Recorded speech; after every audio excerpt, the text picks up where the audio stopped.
Welcome to the Uplift, where we are uplifting our lives, uplifting each other, and uplifting our communities together.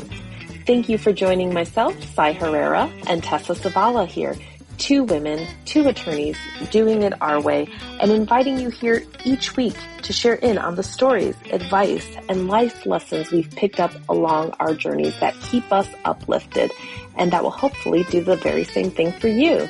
Now buckle in and let's get ready to be uplifted. Hello, everyone. As always, I am Tessa. I'm joined today, voting day in the United States. Sorry, election day, I guess is technically the proper term. I'm joined today with the always lovely and wonderful Cy. Hi, Tessa. So good to hear your voice.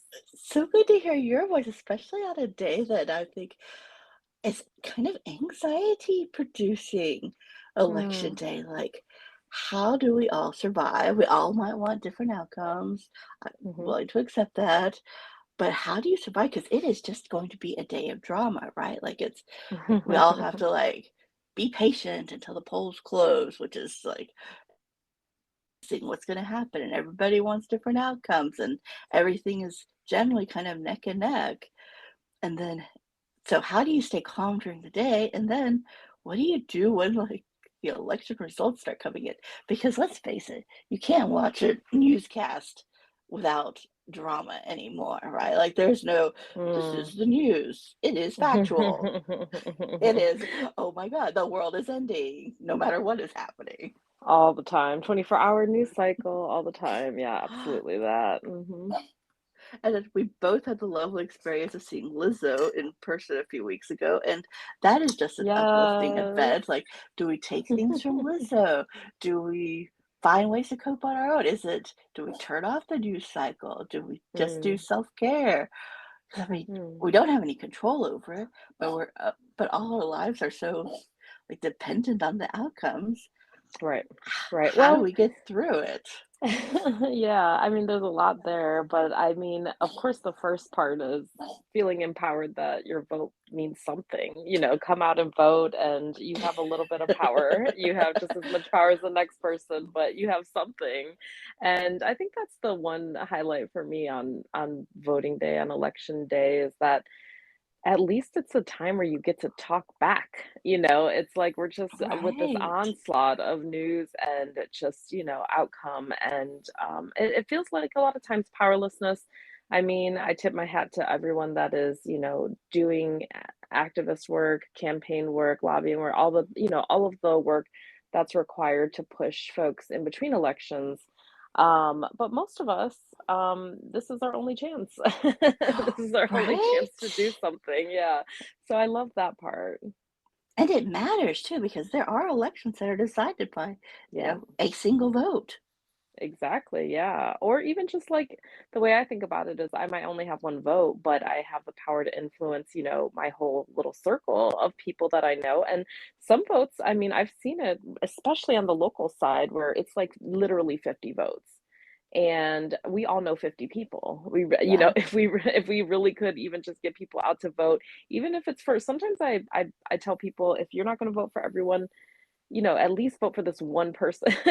Like, this is a real race, and we just need your one extra vote.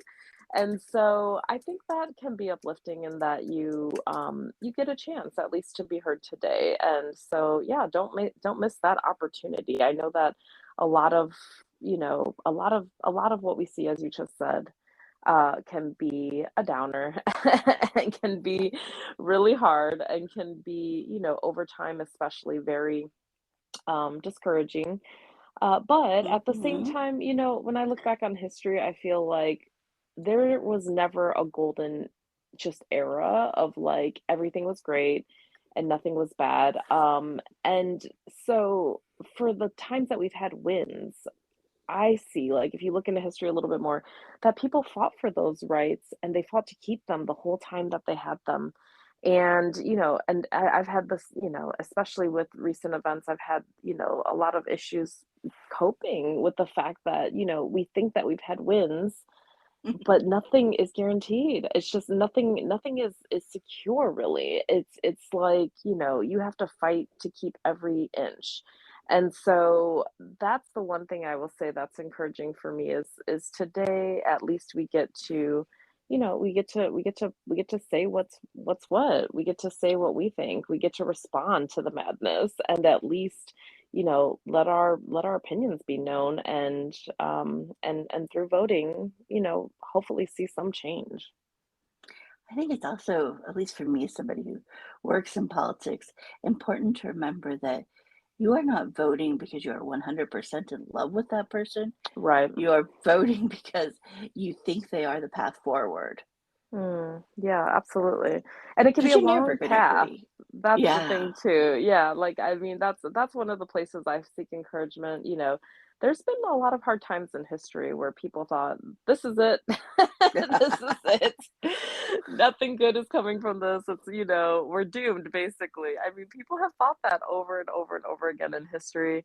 Um and even when people have won the election that they didn't want them to win, for example, or like you just said, somebody's, I'm thinking of presidential really right now, but somebody's in the presidency who was not ideal, right? It wasn't like the most whatever candidate. It wasn't the ideal candidate. But people were swayed by the moment. People were swayed by the movements that were created by the people. Like people have been, convinced to meet the moment when there was, real crisis or there was real leadership needed or there was real decision making to be had. And that actually is what encourages me the most because it shows me that elections are really important.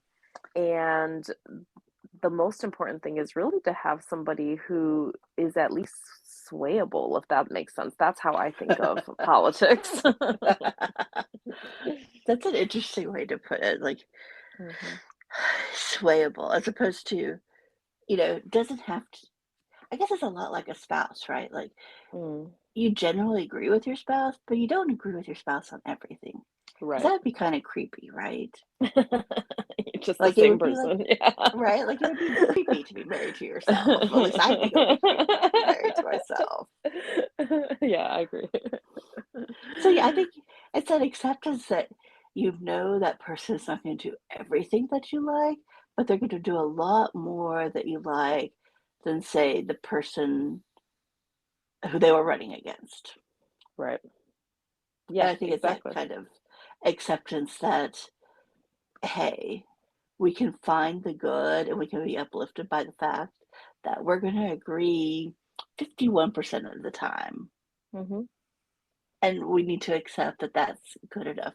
But I think it's kind of that like American perfectionism. This is going to Mm. be a really weird analogy. So I'm really into skincare. And there's this Mhm. theory in like Europe and France that Americans like to like strip their pores of everything from their Mm. like all the good microbiomes of whatever that live on your skin, right? They like keep Mhm. everything healthy and balanced.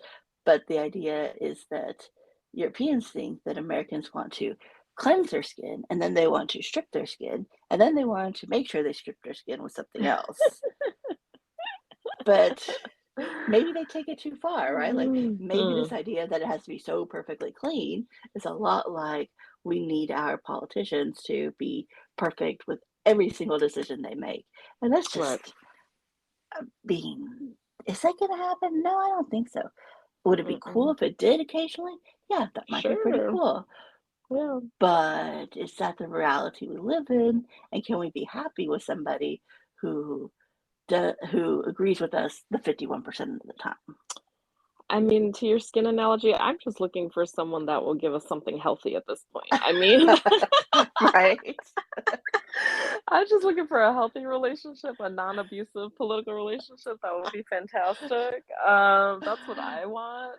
And I mean, and even what I was just talking about, like finding a candidate that's swayable, like that's almost, Mhm. almost an outdated thought at this point because of the chaos and the abuse and the extremities of what we're seeing and it's a lot, it's scary, and that part I think is the part that gets people, really perturbed and maybe sometimes cynical, right? And maybe Oh, yeah. maybe apathetic, right? Where you're just like, what's the point? These people are taking over, whoever those people are for you. And it's all downhill, like I said, from here kind of thing. But I believe, I hope I'm right. I believe that a lot of this um can be sensationalized in a way where I just hope that in reality it won't be that. Like we're talking about the 24-hour news cycle. And I know that there are real threats, don't get me wrong. I understand that. I do believe that. But I do believe that we also only focus on that, right? And so like Yeah, that's a we're good not point. focusing anymore on like who is just gonna be like, you know, normal politicians doing their jobs. Like, and we don't know the power of that because we don't even talk about it, right? Like it's so boring and nobody cares. Nobody's going to put that in the news, right? And I'm hoping boring wins. Like that's what I hope in reality, that like boring will actually win. That's my hope. I have no idea if I'm right, but that's what I hold on to to keep You me raise such an uplifted. interesting point, right? Like, how do we accept that our politicians, once they're elected, in theory, are no longer campaigning and should be doing their Right. job? Right, exactly. Yeah. Yeah. And I mean, and for better or worse, there are probably, I would hope there are probably like generally systems that are in place that keep going, regardless of who's plugged in. And I mean, that's good and bad, it's good Yeah. and bad. Like I feel like that's definitely a double-edged sword. Like you vote for like talking about a perfect candidate.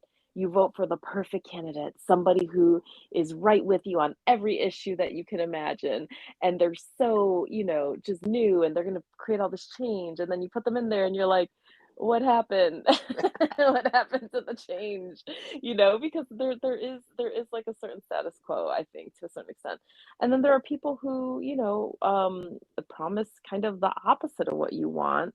And it's really scary. But I do think that there is some factor in there of just a status quo that's hard to get away from, even if that's what you campaign on. And I'm almost counting on it for some of the Right. people. Yeah. What you're saying reminds me of this article I read earlier this week about three candidates in South Texas on the border. Mhm. And in Texas, the Republican Party believes that they can win congressional seats on the Texas border, which has been historically not their go to area. Mm. And so these three Republican candidates were asked the question by the media, will you accept the outcome of the election? And Mm. this goes back to their Mm. previous presidential election where the results were questioned by the Republican Party, or Yep. a faction thereof, shall I say, to Right. be fair. Right. And the idea that that kind of problem or It's a thing now. mm, This it's a is a thing thing now. now. Yeah, Yeah. that's the best way to look at it. That it continues and that they're Mm. asking people about it. But what Mhm. fascinated me the most was the three of them all publicly said they will accept the election outcome. Yeah, low bar. That's Right. Totally low bar. But the idea that that's a thing, like, yeah. Yeah. do It's we a need real to thing that we have to ask now. We have to do, check in on that. Yeah. and do we need to recalibrate our expectations if that's our bar now? Like, do we Yeah. need to be uplifted from the idea that, oh yes, this is fantastic. They will accept the election outcome. That's where we are? Yeah, and see, even that is that you see, that's intriguing to me. And I don't know what's right or wrong here. I really don't. But I do find it interesting that we're giving power to it. That would not be my choice, is all I will say. Like that's not what I would do Right. personally. I I know that it's important, obviously, but giving power to the idea that you have a choice, to me, is not a good step, right? Like, I don't see how that's a good idea. And it's wild, right? Because, like, this democracy is so, it's so fluid. It's just really interesting to see how fluid it is. I feel like I keep going back to, like, my social studies class where it felt like, democracy was one thing And we do the same thing every year, and this is what it is, and, like, learn it, deal with it, like, that's it. It's not. It's a living organism. It is so interesting. I mean, it could be studied psychologically, like, physically, like, emotionally, so many ways, and what's happening now is that, the culture is changing in politics, obviously, and Yeah. culture is a very important thing, a very strong thing, and it can be hard to change. It can sometimes be easy to change or fast to change, I should say. And I think that's what we're seeing is like the culture is changing and people are, just getting entrenched in it and they're getting pulled into these changes. And I think that we have to be I would just say that the best thing to do would be to be, really thoughtful about that instead of just being reactive or just kind of being influenced by the culture shifts. We ought to really be thoughtful about how we're contributing to those shifts. And for me, this is one of the issues. I would say everybody should be on the bandwagon of accepting election results. And it shouldn't be a question. It just shouldn't be a question. Like social norms are very important, right? And it's like we're setting up this idea that this is no longer a social norm. You don't have to. You don't have to accept it. In fact, you can get rewarded a lot of times for, already preemptively saying you're not going to accept it and then not accepting it and having a lot of people right on your side, supporting you for that. So, I do believe in standards and values. And I do think that this is one of the things that has to be pervasive, and it's so beyond voting. Like I said, it's really like a cultural thing that you can't control 100% for. But if we all kind of maybe, take this side or demand it in some way or model it in some way, maybe we need I don't know, maybe we need to be giving feedback about this. But it is problematic in my mind. I don't think this is the way to get the result that you want.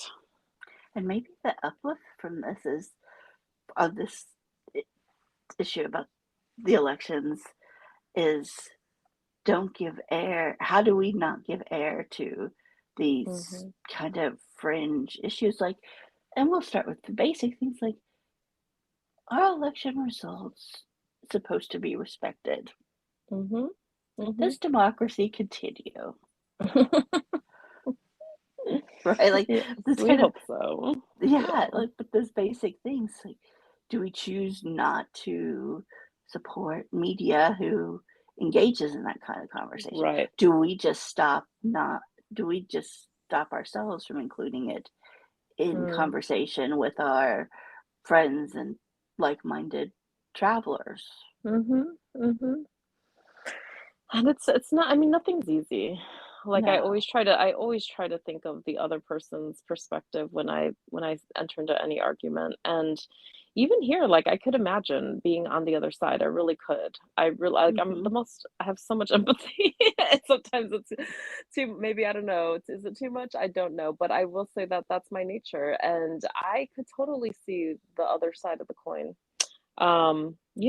If I really believed that there was a real election fraud, if I really felt that, I couldn't trust the election results, like, of course I would be very upset by that.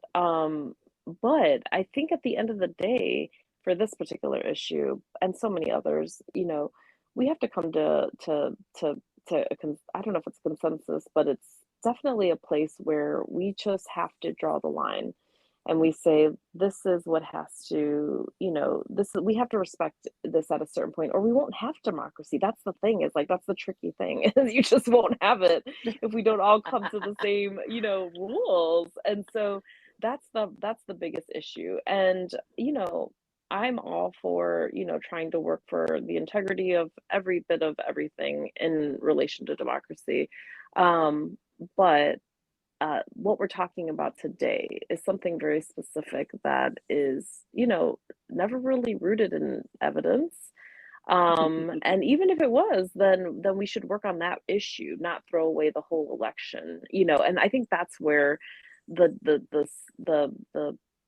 differences. It's just that, people just don't want to accept results that they don't like as opposed to working on the process and the problem. And so maybe we could meet there. Maybe that's a place where we could hear people and say, okay, let's work on that part. Let's work on whatever process parts there are. But, in today's world, I don't know about that. So, Right. As you were talking and explaining this so well, I was thinking maybe it's bigger than just the mhm, one issue of will democracy continue? right, Maybe it's this idea that as a society, we have certain threshold that has been reached where the facts don't really matter. Or shall we say, the science doesn't matter, or rational thought doesn't matter, right? Like the people who no longer think that the Constitution involves things like equality right, right, or equal right, treatment. Like I thought everybody agreed on those things before, right, right. and I've since been proved wrong that everyone doesn't think that that's what the Constitution is Yeah. supposed to do. Well, what's interesting to me is like, of course, there's always been these people that don't believe the same things that I would say the majority of people believe, and that we've kind of had a consensus on for a long time. Um, but they've never been given the attention that they're Yeah. getting now. And that's what really intrigues me because there has always been hate in this country, obviously. Like, if we just think about Mhm. it for 1 second, we're like, oh, yeah, of course. Of course, there's always been that, right? Where people believe that other people don't deserve the same rights. That's always been the case. And we've had to fight for those rights of equality and equity all over all of these decades. And like I said before, you don't just fight for something once and win, unfortunately, right? It's not just a game of the winner takes all type of thing. It is a constant struggle to get it and keep it and hold on to it generation after generation. And so what's interesting to me is not that these, voices are there. I think that they've always been there, unfortunately. But I think it's interesting that we're giving them so much voice and so much attention and so much weight recently. That's what's most intriguing to me. And again, it makes me think this is more of a cultural thing than anything. So how do those of us who, shall we say, don't fall prey to the boy who cried wolf all the time, Hmm. which I think is what we've gotten to in American politics, where Yeah. when any small slight has occurred, and I am with you, I totally agree that fraud exists and there are two sides to every story, and it's a lot more complicated than just black and white Yeah. issues, that everything is pretty gray on how, especially from a pragmatic standpoint, like I think we can, the big issues are probably black and white, but then how do you make them turn into laws and Mm. find a way to govern from there? That's where it gets a lot less clear and things get complicated because our government system is mm, complicated, as every governing system is, right? Because it's not always Sure. clear. Just like your relationship with your spouse is not always like black and white. Like you've got to make some compromises and things have to like move Yeah. around, but you're both generally agreeing to the basic principles of what's going on. Such a good analogy because that's what I mean by saying like, you want a healthy relationship, not an Right. abusive one. And the problem is we've gotten to a point where it feels as though there's nothing healthy about it. Even before the last couple presidential elections, I mean, there was what stalemate in Congress to the point where people Yeah. are like, "What are you even doing? Why are you there? Right. Is anything Right. going on over there?" And that's Hmm. interesting that there was already this bigger divide, and we've just seen it. I think get worse. Everyone knows the words like it's more polarizing and all of that stuff. And to this point, I I appreciate your analogy because I'm thinking now again of democracy as really a relationship. Like, how do we get to a healthier relationship? And Yeah. the big issue is we don't have conflict resolution. We don't have healthy conflict resolution skills. No. We don't have, because of course there's always a disagreement rather, because we kind of start from different perspectives. That's why we have parties to begin with, right? Yeah. I don't really appreciate the party system overall, or I wish that there were a lot more of them, but we're at a point now where it's like, we're so different on our perspective. It feels like we can't get there, but I do believe that we can. And I think the uplifting piece of this is that we do have power. We have more power than we know. We have more control than we know. And there was a time when, these voices that are really maybe, hateful or polarizing or however you want to describe it, again, they were not given the attention that they're given now. They were not given the authority or the credibility, right, that they're given now. And it's kind of interesting because I watch these things and it is entertaining. I'm just gonna admit that. Like it's very entertaining.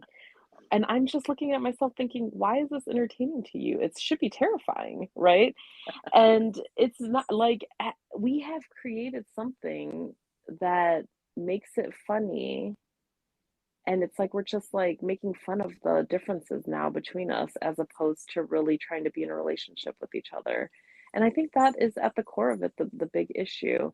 Um, I, I would be inspired by anybody who really took this work seriously to the point where they wanted to better the society and the community that we live in. Like that's it. That's that's what I'm hopeful for, are people that just want to make things better. Because if you really focus on just the matter at hand, which is really, serving the people, doing what needs to be done to make their lives better, um, all of this would kind of go to the wayside, honestly. A lot of it is just, rallying. A lot of it is just rubber rousing. A lot of it is just, just to get kind of people riled up. And why? Like, to me, the thing that I keep looking at is really the why, right? Because to me, it's like government should be really boring. It should not be this interesting. It should not be this entertaining, actually. It should just be, people, fixing roads, making sure that everyone has the same rights being enforced, all of that good stuff. And I don't see why it's so controversial, so it's confusing to me overall. But I do think that there's something there in regards to the fact that it's become almost a spectacle. And, we can talk about the media, obviously, and their role in all of this, but at the end of the day, like, we really are all engaging in it. We're all engaging in it in some way, in some form. And I wonder if we should be. I think the real answer is probably more to do with getting local, getting involved in, who you really want to be in office and supporting them, doing the hard work of like going door to door, arranging, events and letting people know what's important on the real topics that affect people's lives. Because all of the rest of it is kind of a circus, and we're all paying every week to go to it. Like, why? I don't know, but it is wildly entertaining. I'm of the optimistic ilk where I think if we as society can start thinking less in a binary and more in a Hmm. fluid sense where we can be okay with compromise, we can be okay with not getting our way 100% of the time, that's where our solution lies, right? Like Yeah. I do totally agree it's a cultural situation, and the way to address it is for us all to be a lot more fluid in what we're demanding from our politicians Mm. Yeah. because they're not, they're human and they're getting pressure from their constituents, but they're also getting pressure from their party leadership. And how do you find a way to empower them so that they are more interested in what their constituents say, but Mm-hmm. also how do we create a leadership team for either party that focuses on building consensus more than following a party line. Mm-hmm. And Yeah, it's challenging. it's just interesting how it feels like such a team sport situation. It feels like such a rivalry now. It And doesn't. Team yeah, sport is such a good analogy for it. yeah, where I mean, it's just like you pick your side, and if you're winning, they're losing, and if they're winning, you're losing. Mm-hmm. And that's like politics should not be that. As strange as that's like, even as I'm saying it, it sounds strange to me because it's so that. It's very that right now. And of course, I want the people that I want to win, and you want the people that you want to win. Like that's obviously the nature of it, but it's like it shouldn't the competition like it's so apt for us to be talking about this on election day because election day feels like it is very that. It's like the biggest time when people are, go red, go blue. Like everybody is like really, for their team right now, trying to get these wins. And they are important. I won't say they're not important. They very much are. But wouldn't it be lovely if we were just in a world where whoever ended up winning,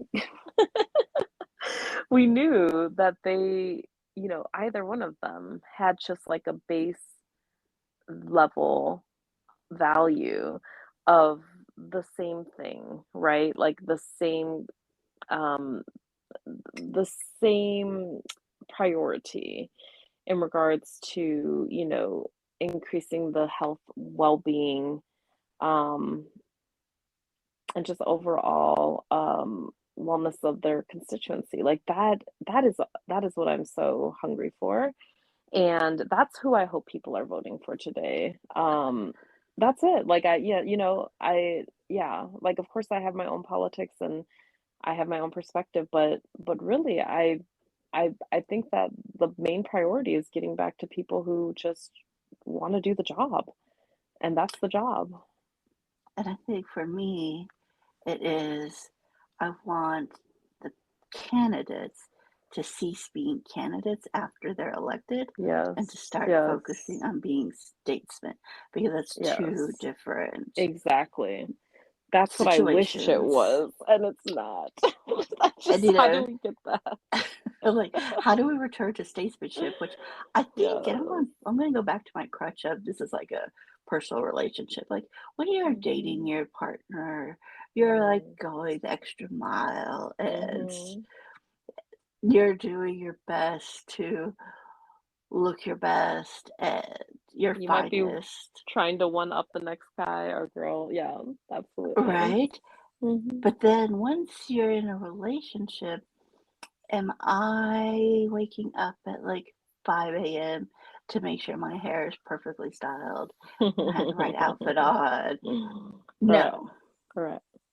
that's So not you are happening. doing other things, right? Yeah, like I you're am doing other investing your things. other thing. You're investing your time and your energy in maybe deeper, more meaningful things for the Right.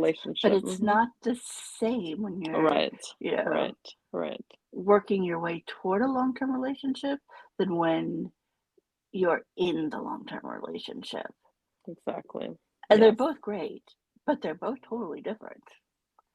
Absolutely. No, I love that. And that is my wish. That's for all of and purposes, all intents and purposes right here is I want that. I just want the government to be a bunch of people doing their jobs and not worrying about elections. Like that is really what my biggest wish is. And I wonder what you think, like since we are on election day, what are your thoughts in regards to like how often we have elections and the turnout on the different elections and what that means? Like, what are your thoughts in general? Are we doing it the right way? Is this the best thing that we could be doing? Not that we, get to decide this, but but I just think Right? I just wonder about that because I wonder if like we're setting ourselves up for success or are we setting ourselves up for failure in the long term? I agree with you that the Swede in me is like, we need more political parties Mm-hmm. because our current binary system is not really working for us.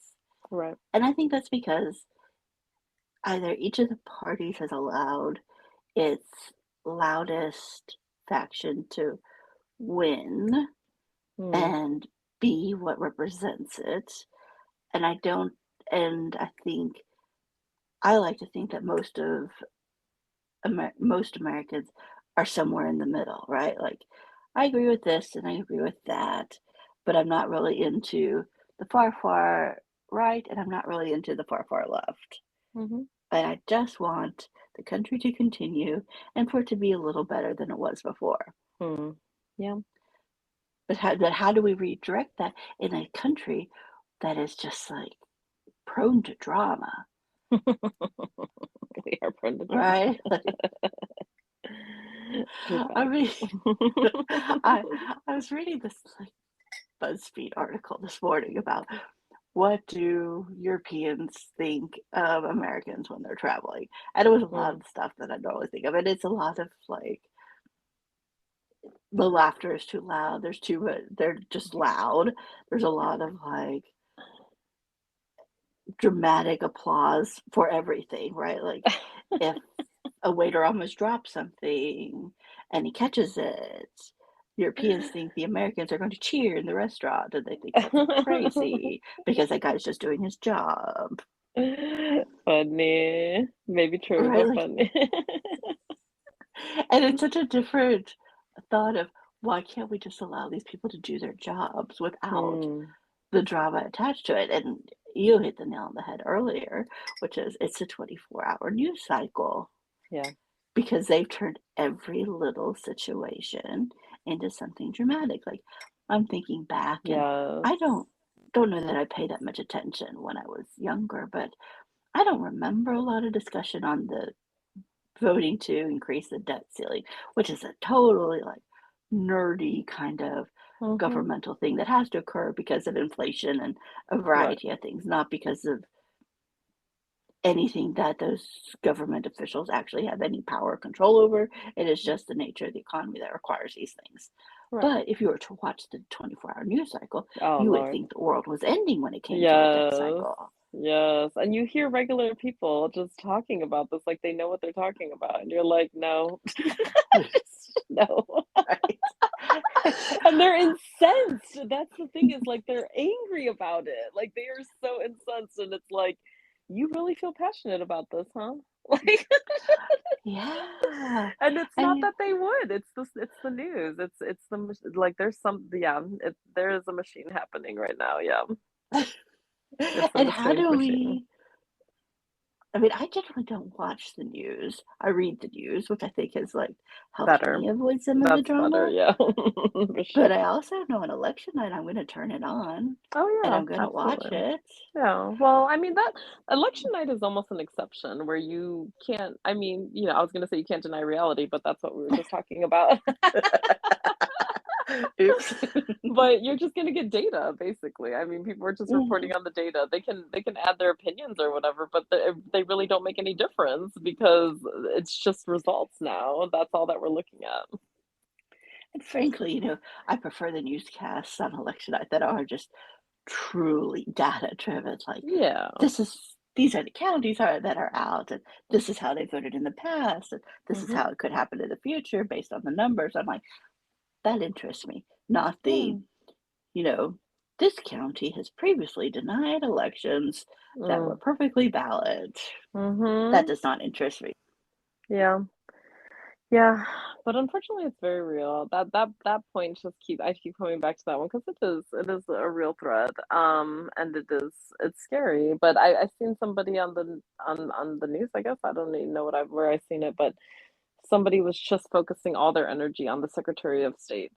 That's because they were like, these are the people that decide whether to deny the elections or not. And I was just like, wow. I mean, that just to me is like, what does the world come to? Because that would never happen. And I've never heard such a thing. It's like the things that we're talking about now are so different. It's so interesting. But at the same time, some things never change. And I just go back to, if we, for me anyways, what works for me personally to keep me motivated to even, to not go over to the edge of completely disregarding politics and becoming completely apathetic and cynical. The thing that keeps me going is tending to the part of the garden that you can reach. The more and more local I get, the more I can see the results of my labor. um, that excites me, and I think that it's empowering Yeah. whereas, some of the things you're never going to maybe be able to have a lot of impact on, and I shouldn't say never because I know there's some of you out there that can and will and do. But for me, it's about finding where you can have the most impact, basically, wherever that is. If you can have the impact on, the international stage, Godspeed, like, do go Yeah. for it, do it. I support you. For me, it feels like I have to see the fruits of my labor. Like I have to see the results. I have to be able to be close to it.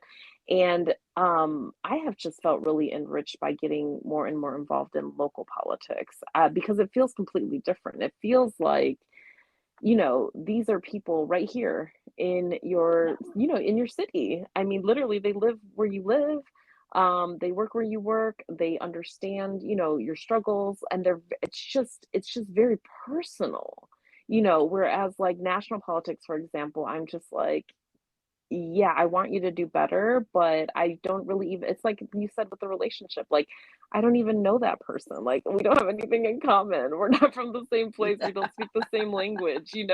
It's just seems so much farther for me. And so that's just something that I have found enriching is, finding candidates that you really are passionate about, volunteering for them, donating to them, spreading the word about them, rallying other people for them. And, it's interesting to see how it grows organically. And, if they win or they don't win, it's like you're still finding people in your community that care, that really care about your community. And the way that I think about it is that, regardless of what happens on election day, making those relationships is the most political and radical thing that you can do, actually, because there's power in organizing, period. And I am the voter who is fascinated by the politicians who become elected officials who buck their parties. Oh, That that's so intriguing. Yes.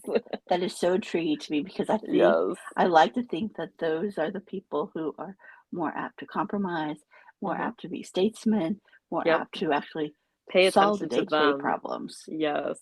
We should do and a support debrief. them. Yeah, we should actually do well, I don't know how or when we would be able to, but we should really keep track of that because like Yeah. if we could identify those people and we know that they have, whatever power they have, I mean, you're right. Like they are ripe to be, real allies or real prospects in getting things done instead of playing to any party lines or playing to elections or any of those other influences. And that those people are really intriguing. And I hope that there are a lot of them.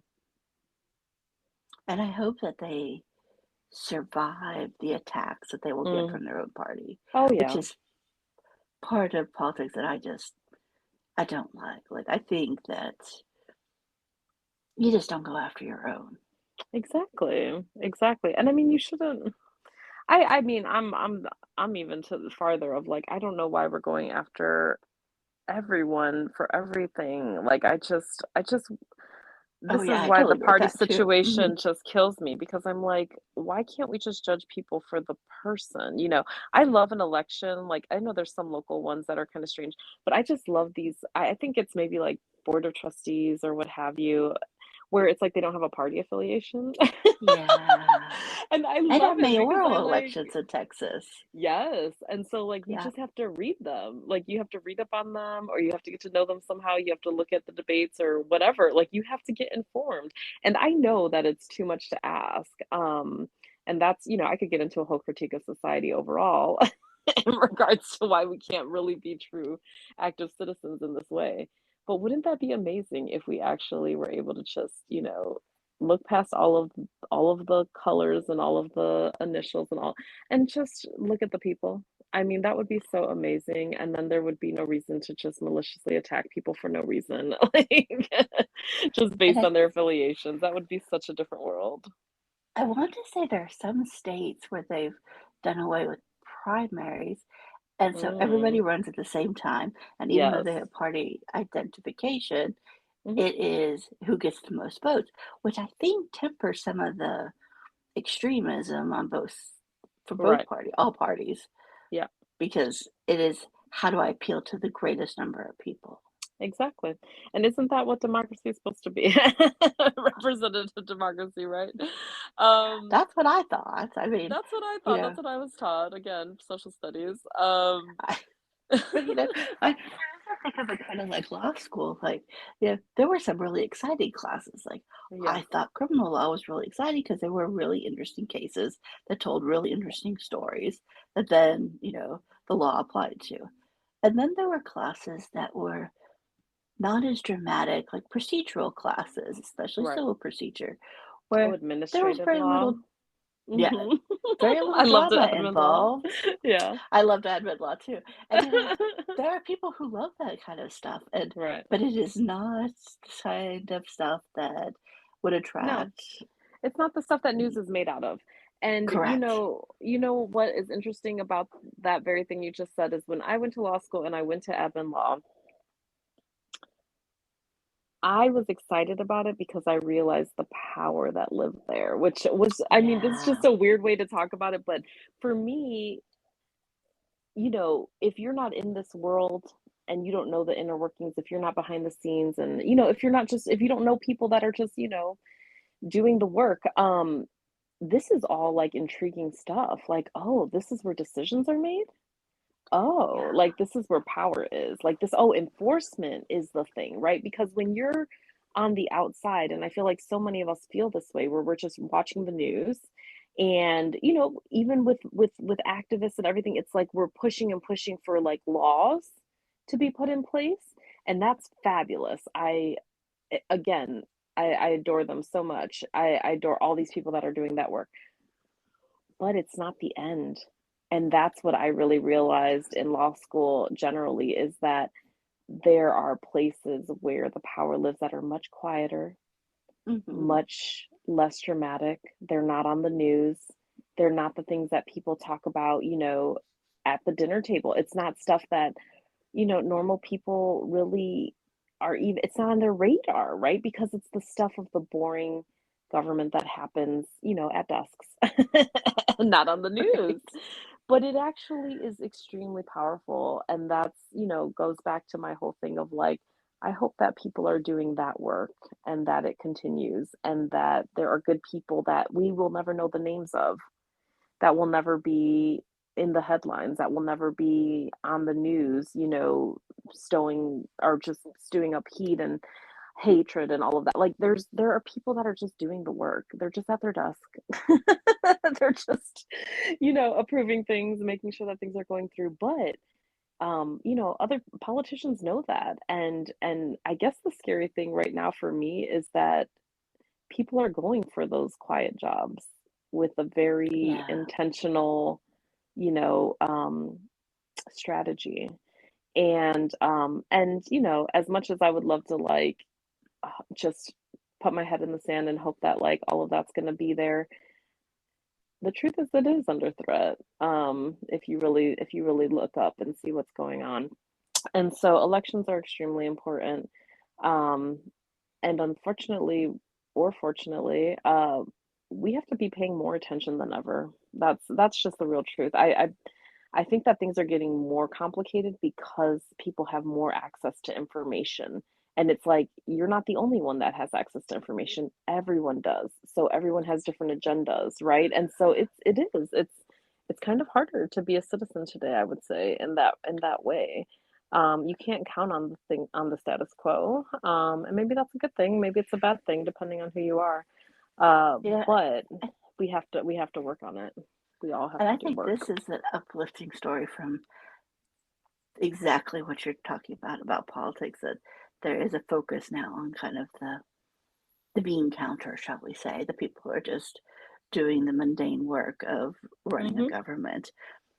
I remember after gay marriage was legalized and the majority Mm. of the country was celebrating, there was a Mhm. county clerk who was an elected official Yep. in Yep. Kentucky who refused to recognize the marriage Yep. certificates.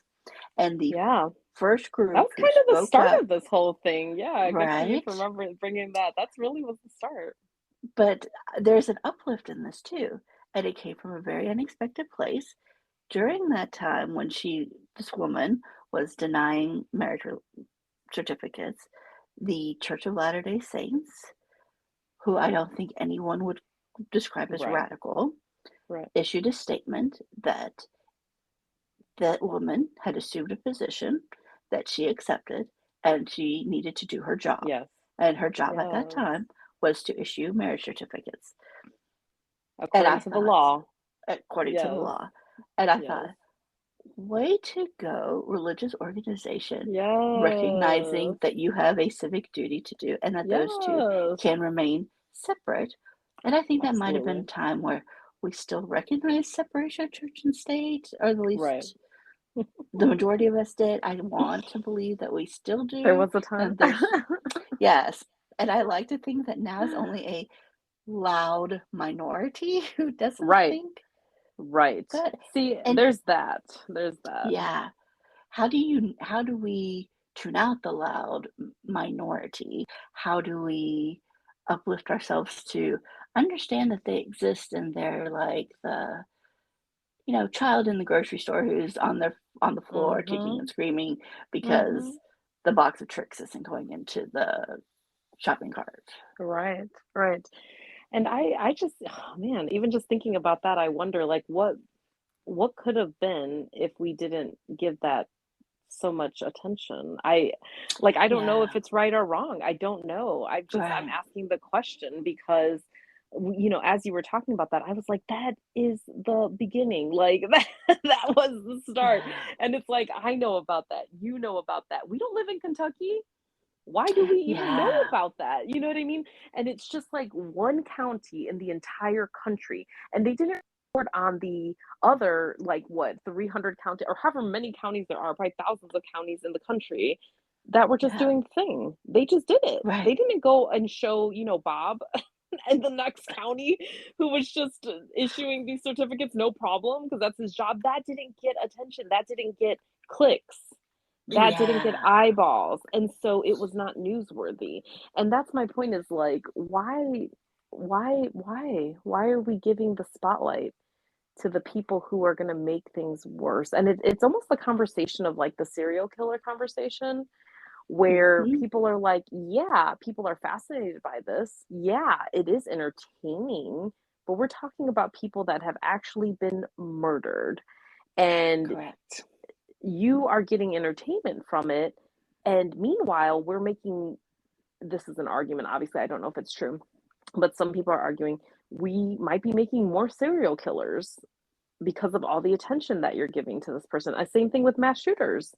There's all kinds of debate about this of how much harm are we doing by putting the spotlight on these things. And I'm all for freedom of information. I believe everyone, has the right to it. I generally think it's a good thing, but these are questions that we have to really like look at now, because they have a real psychological impact on our society, and they actually might lead to real consequences in the real world. It's not just about, seeing something, it's about who is seeing those things and what it means to them, and whether or not it's emboldening them to do things that they might not have otherwise done. And I mean, the cat might be out of the bag to this point where it's like, yeah, the internet is there, so it doesn't matter. But I still think those are serious questions we should be asking, at least. It kind of reminds me of the way I handle bad situations or frustrations or disappointments, or if I'm about to get angry about something. I like to think of myself as a generally optimistic person who sees the good in everything. Hmm. But that doesn't mean that I don't believe that this other information doesn't exist, right? Like Right, these right. emotions that might have a different connotation that contradict my optimism. I don't want to say either one is right or wrong. It's just different. right? Right. Like there are times that I could get angry, but instead of allowing those to sit in my brain for an extended period of time Mm. until I latch on, I just let them float on by. And I Yeah. wonder if that's the way I could handle, or if it would be helpful for other people to handle this kind of dramatic Mm. news cycle that we're in. How do we allow that kind of the drama to float on by? Do we watch them and think, oh, this is really a telenovela, and I'm just waiting for the data person to come up and tell me what's happening? Mhm, mhm. Well, I really like your idea of, like, finding the way that you digest news. Um, I used to think that the answer for me was, like, I liked my news with a little comedy, but now I realize that, that's just they're gonna do whatever's entertaining, and Yeah, so the boring stuff doesn't really make it. And sometimes, to their credit, like, a lot of comedians are bringing up a lot of serious stuff yeah, because the times are calling for it. So, like, tip of the hat type of thing. But at the same time, like, do what works for you. I've been experimenting with it. Like, I've been getting up in the morning and watching, like, um watching some headline type of news and just to see what's you're going so on in the brave. world. I know. And I was just like, let me try this. And actually it didn't last very long. I I tried just to see, like, oh, maybe I can get like a good like overview of what's going on in the world really quickly and be done with it for the day. Because what I do know is, like, when you watch the 24-hour news cycle for more than, I mean, really more than, especially more than an hour, but, anything more than an hour is literally dangerous for your mental health, is what what people in the media have even admitted to. And so I know I would never do that, but I'm like, maybe 15 minutes, something. And I tried that, and what was interesting is that it was all the same news stories over and over again, even though I would, like, switch channels and see, like, what's going on. Like, every day it's the same, like, 5 stories, and then they just repeat it, and they keep going on and on and on and on and on and on about it. And I just thought that that was really intriguing, and I realized, like, no, this is not the way that I wanna digest news, because it's very limiting, and it makes me feel like they're trying to focus people on these things and only these things if it's the same across all the different channels. So in addition to it just being strange to listen to people doing it and, adding all their commentary, um, it also just didn't seem very informative. So, You know, you raise an interesting point. yeah. I often find myself, especially if I get frustrated with the news and even Mhm, sometimes the print news, I mhm. turn to Swedish news, which I Mm, don't think would fly in the United States because it right. is very much a resuscitation. Is that the right word? Resuscitation? Yes, Mhm. of facts. And so there's no color, Mm. there's no editorialism. I love it. That's It what I'm is looking for. I don't know if it's the lawyer in me or I'm getting older, or I don't know. I'm like very just I'm interested in the boring stuff now. I'm just like, just give it to me. Like, let me know what's up. I don't have time for this. I don't have I time know, for all of right? the theatrics, like, just what is going on in the world. Just let us know. And so, yeah, I mean, and to my point earlier, the more local the better for me. So I have found myself like really like picking up, like local news publications and things like that in print. And that actually gives me way more information, relevant information than any of these national news cycles, especially on TV. They're almost, I mean, they're almost useless, honestly, because what are you going to do with it? I What do completely you even do with it? agree. Yeah. And I think you're right. I think I too look for news that sounds more like a legal brief, right? Which is Mhm. never salacious and never dramatic. It's more like, these are the facts. This is what Yeah. happened. This is Yeah. what the law is. This is how we apply it. This is my Yeah. conclusion. Thank you very Yeah. much. Thank you very much. And I mean, well, the thing that is nice about that is it gives you the respect of leaving room for your opinion. You know what I Yeah. mean? And your interpretation. And that's what these news cycles don't do anymore. I was very into like this YouTube news for a while that was very like, had a strong perspective on one side. And I was very into it. And then I realized, like, oh, this is how people get to be that person. This is this is how it happens, right? Where, like, you don't even have opinions because they're given to you. And there's just so many people that I know where, like, I can tell they're parroting just something that they heard earlier, and it makes them feel smart, or it makes them think that they sound smart. But for me, I'm just like, "Oh, you don't really know what you're talking about. You're just, repeating something that you heard, and, maybe you agreed with what you heard, but it's sad that you didn't get to come to that conclusion yourself because you can't really believe in that." And what's crazy is how, it's almost like it's almost like how fast fashion is like Mm-hmm. a fad. Buy this, Mm-hmm. throw it away, buy something new, throw it away.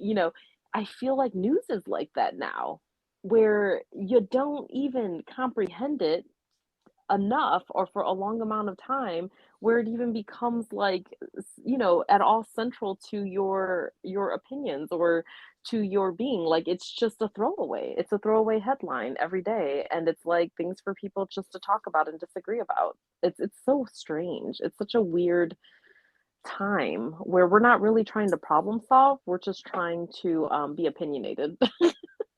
You are so correct. I have witnessed this firsthand with Yes. my born and raised in Sweden mother, Mm, who has is married to a person who likes a very specific right-leaning news station that I will mm. not give air to by Shall not be saying named. its name. And it is, it is on the television 24/7. Well, I Mm. mean, I'm assuming it turns off when they're asleep, but who knows, right? But I have heard my Swedish mother, who believes in things like universal health care, Right, capping right. CEO pay, you Mhm, know, tax mhm, on the ultra wealthy, mhm, just to provide basic services so that no citizen in her country mm, would have to go without basic human needs, from healthcare to housing to mhm, food to mhm, jobs, right? Like, how do we take care of our citizenry? That's how she thinks. mm, But she will then recite things that come straight, word for mhm, word, mhm. from this right-leaning news station. And if I start to talk to her about it, she's like, "Oh yeah, no, I don't believe in that." And I'm like, But you just said that. "Right." That's what that's what I But mean. I it's so powerful because It she is. is a smart, Right. accomplished person Yeah, with strong beliefs, like, with with a strong strong belief beliefs. system. It's not like she's new and she doesn't have Right. a belief system. Like, it's already established and this works. So that just shows you the power of it. Yeah. And to me, it's interesting that we've kind of, I don't know, we've actually kind of like regressed into this place where we just want to argue with each other. Like, that's what we do now. Like, it's like an Yeah. American pastime. Let's argue. Like, And I think she does it because I think she just wants to have fit a in or not rock the boat or mm, oh avoid Lord. an Yeah. argument, Sure. Sure. whatever she needs to get by. Yeah. And I Yeah. No, wonder I get that.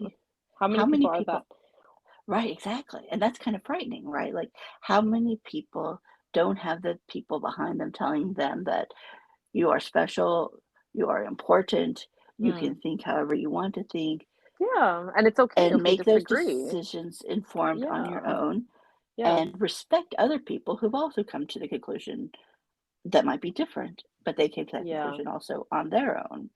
And how do we have a dialogue that isn't angry, but just discusses the differences in our policy Right. beliefs? Well, I know that that is so real. And the first example that comes to my mind is I might have mentioned it before, but I knew a person, I worked with a person who was a white supremacist, I guess previously, I should say. And he basically was just, I grew up in, like, a rural area in Michigan, and this was just like what we did. We would wake up and we would sing white supremacy songs all day long. Like, this is just what we did. It was so cultural. He was so entrenched. And literally until he came, to the big city of Ann Arbor and, worked with a multiracial, multi-ethnic group of people that were great and friendly and kind and befriended him, he just thought we were all, he just assumed that we were all what they said that we were. And that's it. Like, it was that simple. And so to me, if you can make a white supremacist out of just, being around him and just making that the norm, like anything, you can entrench anybody in any philosophy so simply, just by having that kind of environment, like you're just swimming in it type of thing. And this is what I think is happening with the polarization, with the media, with everybody kind of their echo chambers, like everyone has talked about.